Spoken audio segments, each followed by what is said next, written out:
the bad part about video content in 2025, it's very hard to tell what's AI and what's real. I think this is real. It appears to be real. I've done some digging and found other videos about it. It appears to be real, and I can tell you that if it is real, and it's a shame that we have to preface everything these days with that. If it is real, wow, first and foremost, and secondly, the dad in this situation, I think, remained way calmer than I could have.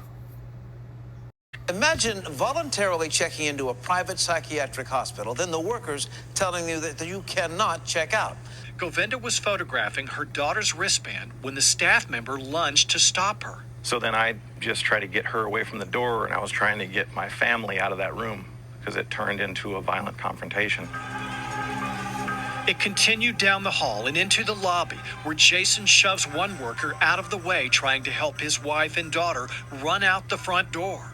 My wife and Madison start getting out that door. Another staff member from behind tackles me to the floor. When the doors popped open, that's when I pushed Madison across the threshold and I said, "Run."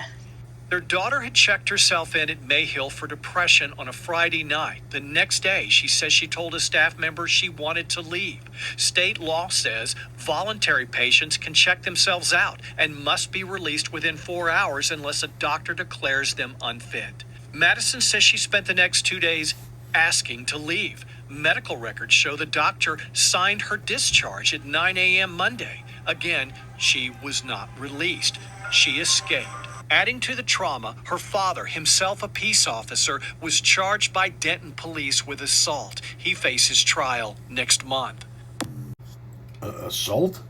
Listen, I know technically what he did was assault, but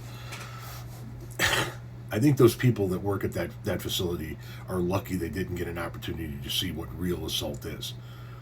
They were trying to deny his daughter her legal right to leave that facility. As far as I'm concerned, that was an attempted kidnapping. And it was a kidnapping, not even an attempted kidnapping. She has to go home on Saturday. From the moment she has to go home on Saturday, they should have released her within 4 hours, per the law. Monday morning, a doctor signed her discharge papers and they still wouldn't let her out. As far as I'm concerned, you kidnapped my child. Getting shoved to the ground with a shoulder check is the least I could have done to you.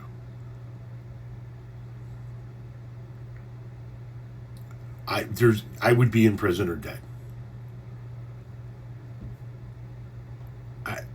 You're gonna kidnap my child. You're gonna involuntarily keep my child against the law. And when I go to look at her wristband, you're gonna fuck. No.